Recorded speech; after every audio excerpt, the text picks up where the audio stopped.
membro da International Association of Oral and Maxilofacial, atua nos hospitais israelita Albert Einstein, sírio-libanês, alemão, enfim. Dr. José Flávio Torresão tem uma grande lista, né, de atribuições fantásticas à sua profissão. Seja bem-vindo, obrigada por disponibilizar o seu tempo para a Rádio Gazeta AM. Uma boa tarde, doutor Flávio. Boa tarde, Regiane, muito obrigado. Boa tarde a todos os ouvintes.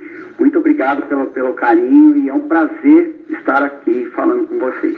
Eu fico muito feliz da gente poder levar o esclarecimento ao nosso ouvinte. E os temas a serem abordados são tantos que nós precisaríamos de um programa inteiro, de uma revista geral inteiro, para falar da cirurgia ortognática, da apneia do sono, ronco, adultos e crianças, apneia obstrutiva, dentes do siso, cirurgia de ATM, implantes dentários, bichectomia, enfim, é tanta coisa que eu fico tontinha. Mas o que despertou muito a minha atenção foi exatamente a cirurgia ortognática, da qual eu, sinceramente, não conhecia, da qual eu não tinha ouvido falar. E as pessoas têm medo daquilo que não conhecem, né, doutor? É verdade. A cirurgia ortognática é a cirurgia de correção do mau posicionamento dos maxilares. Sabe aquelas pessoas que têm o queixo para frente ou o queixo para trás, a face torta, a face curta, a face longa, muito sorriso gengival? Então, essa é a cirurgia que corrige os maxilares. É interessante, corrige estes defeitos, podemos chamar assim? Exato, exato. Existem defeitos que a pessoa nasce, no caso de síndromes, que tem alterações do esqueleto da face, e existem essas malformações que vão se desenvolvendo ao longo da vida. Então, elas precisam de correção cirúrgica. Não basta só alinhar os dentes com o aparelho ortodôntico, né? Com a ortodontia. Seria muito fácil, né, se fosse só isso. Pois é. Então, na verdade, esse é um tratamento, Regiane, sempre em conjunto do cirurgião com o ortodontista. Entendo. Que é quem coloca o aparelho ortodôntico. Então, é necessário para esse tipo de cirurgia que sempre o paciente ele use aparelho antes, durante a cirurgia ele está de aparelho e mantenha esse aparelho por um período de 1-2 anos após a cirurgia. Perfeito. O Matheus Santos tem a sua mãe, né, Matheus? Como é o nome dela? Rosângela Santos. A Rosângela Santos, ela fez essa cirurgia ortognática. Quando ela ouviu falar a primeira vez, ela ficou assustada? Ela ficou um pouco. Ela tinha um problema no maxilar, né? Porque o maxilar dela travava, algo do tipo. Ela sentia muita dor, então ela precisou passar por acompanhamento, como ele disse, tanto médico como com o dentista. Odontológico. E deu tudo certo e ela está feliz? Sim. No momento, sim. Então, doutor, quando o senhor fala a primeira vez na possibilidade dessa cirurgia, e veja que no caso da mãe do Matheus, não era uma correção, né, facial, ela não tinha o chamado defeito, o queixo comprido, nada. Era um maxilar que travava. E quando o senhor fala a primeira vez, como é que o cliente, o paciente reage? Na verdade, é assim, não sei se a mãe do Matheus, ela se submeteu à cirurgia ortognática em si, pode ser que sim, mas o travamento se dá por um problema na articulação aqui à frente do ouvido, que a gente chama de ATM, ou articulação temporomandibular. Então, ela tem um menisco, como se fosse um menisco do joelho, só que pequenininho. E às vezes esse menisco, ele se desloca. Por uma série de razões, ele vai lá para frente e ele não fica em cima do osso, né, onde ele deve ficar. Então, ele indo para frente, ele trava a mordida.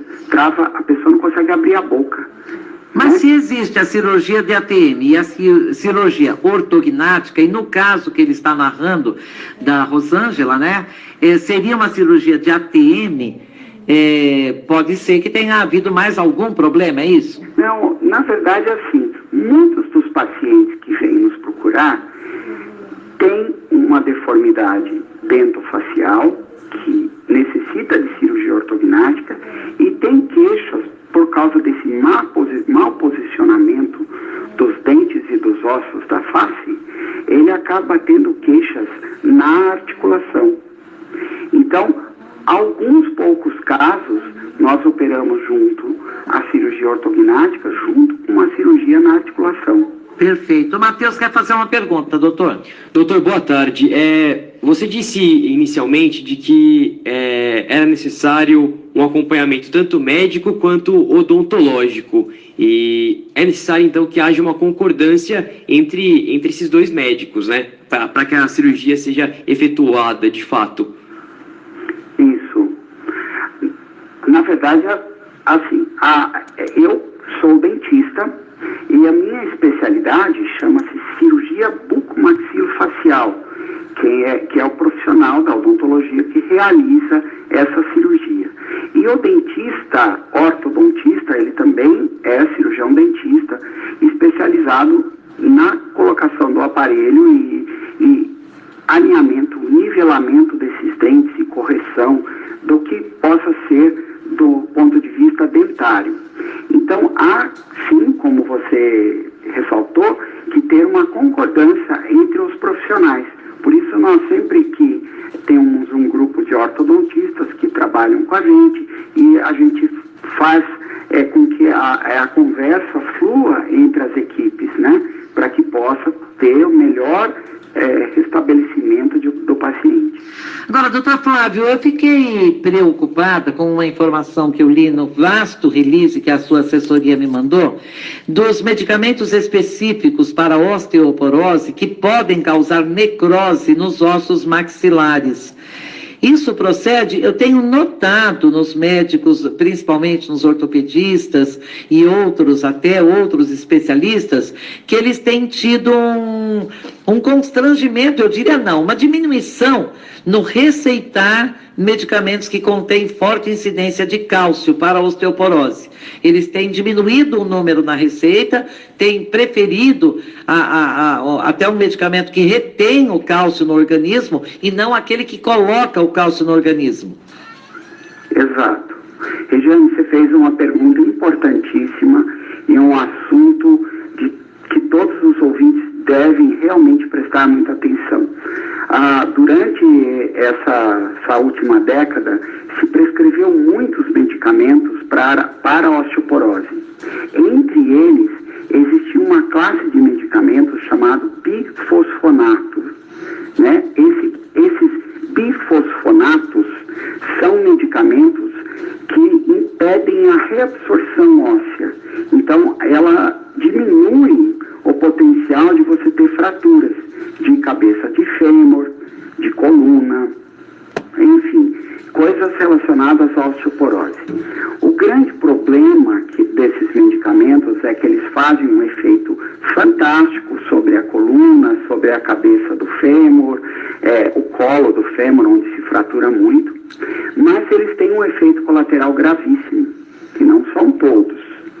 Porém, eles causam uma osteonecrose ou uma necrose óssea dos maxilares. Não são em todos os pacientes, Regiane, mas quando acontece de uma maneira bem desagradável, tanto para o cirurgião tratar quanto para o paciente.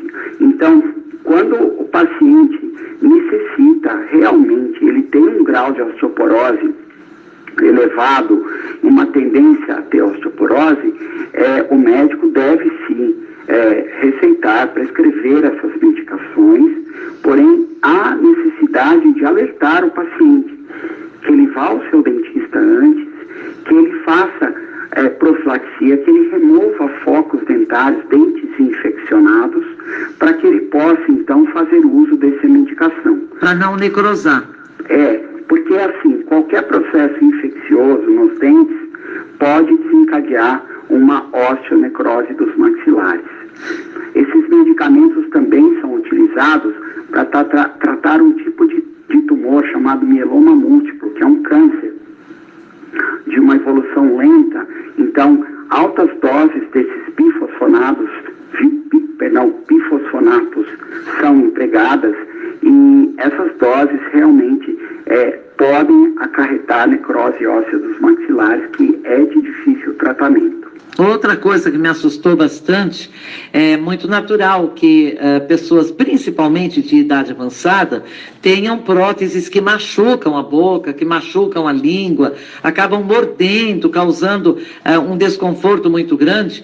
E aí eu leio, dentes ou próteses que machucam a língua ou bochecha podem levar ao aparecimento de câncer bucal, doutor. Sim. Note que esse é um outro assunto, Regiane, que realmente é de interesse muito grande da população. Só que assim, o câncer de boca, a pessoa precisa ter uma predisposição a ter, claro, né? Claro. Eu preciso ter histórico familiar, preciso ter história na família, né? Que alguém já teve.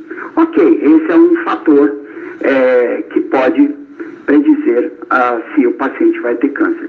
Mas um outro fator também é que essas próteses que machucam a gengiva ou a língua, elas têm que ser removidas, têm que ser trocadas, elas têm que ser tratadas para que realmente assim você remova aquela porção que machuque a língua.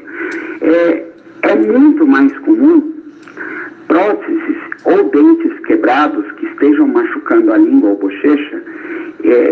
Nos pacientes que desenvolvem câncer, é muito mais comum aqueles que usam álcool de maneira bastante indevida, né? E sejam fumantes. Aí eu tenho sim uma real chance do paciente desenvolver câncer. A tendência é muito maior. Muito, mas muito mesmo. Vou tentar ser rápida para explicar ao Dr. Flávio. No momento em que o Miller jogava no São Paulo Futebol Clube, na década de 1980, ele teve uma dor inexplicável na perna.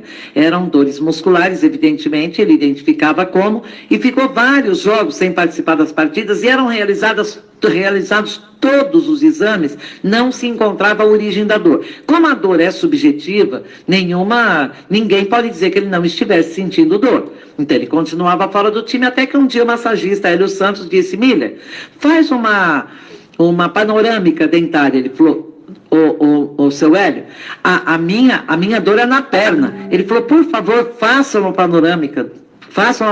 Ele fez, levou no dentista que ele frequentava, o do São Paulo Futebol Clube, e descobriu-se uma infecção dentária que estava causando a dor na perna. E agora eu leio aqui que dentes infeccionados ou dentes do siso inflamados podem causar infecção até no coração. Sim, esse é outro assunto importantíssimo.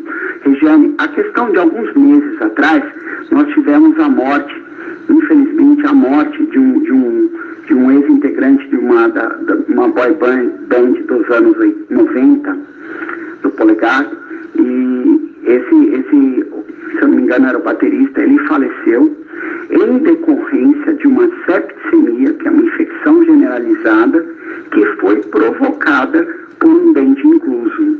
Isso aos 40 anos, se eu não me engano, né? Então essa informação procede, é do ano passado, e para você ver a gravidade de que um dente infeccionado pode causar. Esse é um aspecto. Outro aspecto que você estava falando do Miller é que infecções dentárias podem ser focos de doenças com dores crônicas, né? Como se fosse uma infecção, uma doença reumatológica. Então existe sim uma ligação muito forte. A gente não pode esquecer que a boca, os dentes, ele está inserido no organismo, né? Então a gente separa médico e dentista, mas na verdade a medicina é um todo, né? Ela envolve a odontologia também. Então qualquer desconforto dentário deve ser levado muito a sério, deve se procurar o dentista, um ortodontista, quem possa exatamente fazer a pesquisa e a busca do que estaria acontecendo, porque ele não tinha dor de dente.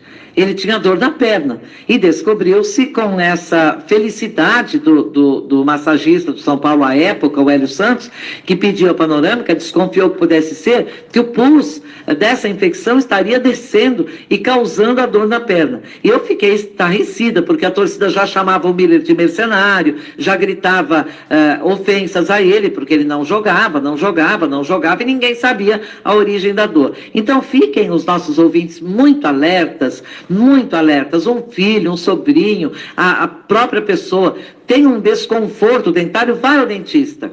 Não custa. Se puder pagar, vai num parque. Se não puder pagar, vai numa clínica de atendimento gratuito. Procura o SUS, faz alguma coisa, mas é muito sério isso. Você descobriu? Sim, é uma sepse, né, doutor? Nós estávamos vendo aqui e o Ricardo Bueno, né, ele morreu por conta de uma sepse que foi causada por conta de um abscesso dentário. É o Ricardo Bueno da banda. Exatamente, da banda. E queria que você comentasse um pouco sobre isso, porque eu mesmo, eu tive um abscesso, só que não no dente, né, em uma região do corpo. Então, o perigo que isso pode trazer, né? Exato. Que na verdade, assim, ele provavelmente devia estar com a imunidade mais baixa, né? E me parece que foi um dente do siso, que a gente chama de semi-erupcionado, que não erupcionou totalmente, e que aos 40 anos levou ele à morte. Então, qual é o fator aí? O fator que a pessoa precisa estar debilitada com a resistência baixa, né? Vamos dizer assim. Então, ele foi internado no hospital, aquele dente foi extraído, aquele dente foi removido, o processo foi contido e foram feitos antibióticos pela veia, né? Endovenoso. E mesmo assim, a partir de um certo momento, ele desenvolveu a septicemia, que é uma infecção generalizada que leva todo o sistema do paciente ao choque, né? E ele acabou falecendo por isso. Então, quando a gente tem um abscesso, é claro que uma espinha, por exemplo, é um abscesso. Mas é diferente um abscesso na região da boca. Então, qualquer abscesso que tenha na região da boca deve ser procurado no dentista. Eu costumo falar que seria de super interesse de saúde pública que todo paciente fizesse uma radiografia panorâmica a cada 6 meses, 1 ano. Hoje essas radiografias são bem mais baratas. São bem acessíveis. E alguns hospitais disponibilizam, até pelo SUS, a radiografia panorâmica. Então é necessário sim, porque a boca, muitas vezes a gente não consegue ver uma infecção como estava acontecendo com o Miller lá, que você me disse, na década de 80. E o que acontece é que, por ação da gravidade, a infecção ela pode descer para o pescoço e ela pode descer mais ainda no decorrer de horas e ocupar o espaço do tórax aqui. Esse espaço onde fica o coração, chamado mediastino, ele pode ser acometido por essa quantidade enorme de secreção. E aí pode ser que um paciente que esteja já debilitado pode ser levado à morte. Bem, perdão, doutor. Na verdade, eu estou atentamente ouvindo todas as suas explicações, são fantásticas, necessárias, não vêm a público sempre como deveria vir, para que houvesse uma orientação de procura de médico, de um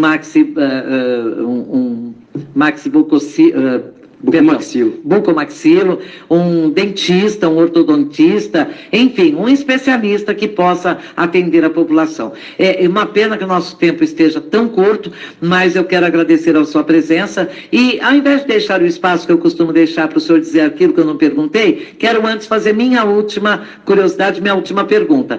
Doutor, qual é a idade ideal para a retirada do dente do siso?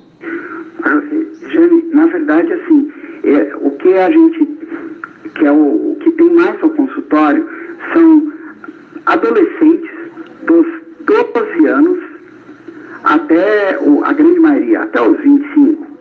Mas eu recebo uma quantidade muito grande de pessoas com 30, 40 anos tirando o siso. Mas eu também recebo alguns que esqueceram o siso lá e que vêm com ele como infecção aos 80 anos aqui no consultório. Nossa! Exato. O paciente mais idoso que eu tirei um siso tinha 93 anos. E era um siso incluso, ou seja, ele estava dentro da gengiva e dentro do osso. E do decorrer de toda a vida, ele foi infectado e ocorreu uma cárie naquele dente, ou seja, todo o esmalte do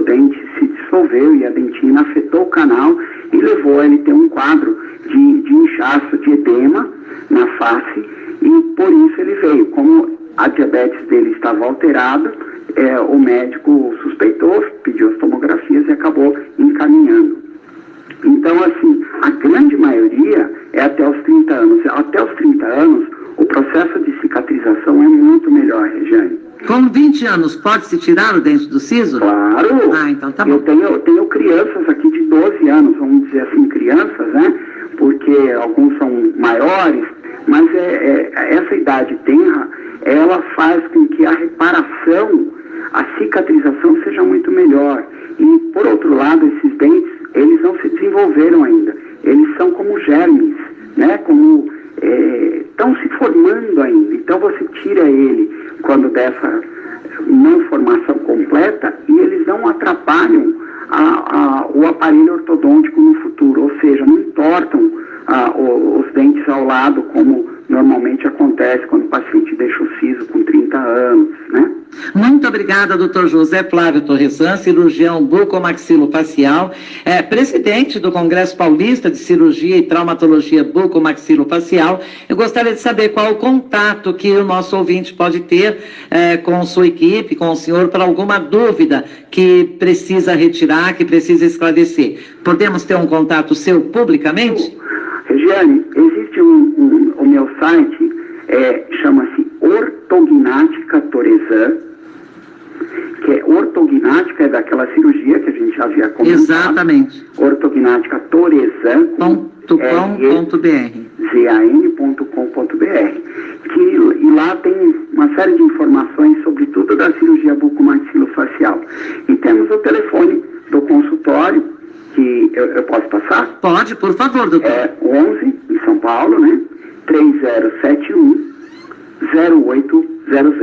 Vou repetir o telefone fixo do consultório do Dr. Flávio Torresan, 3071-0800. E o site é o Ortognática Torresan, com ZAN no final, Gmudo, Ortognática Torresan.com.br. Nem sei como agradecer, espero poder continuar contando com a sua valiosa presença aqui aos microfones da Rádio Gazeta AM. Uma ótima tarde, doutor. Muito obrigado, Regiane. Queria deixar um abraço a todos os ouvintes e a você também. Obrigado pela oportunidade de poder esclarecer algumas dúvidas da população. Nós é que agradecemos. Um abraço, boa tarde. Um grande abraço. 13h44.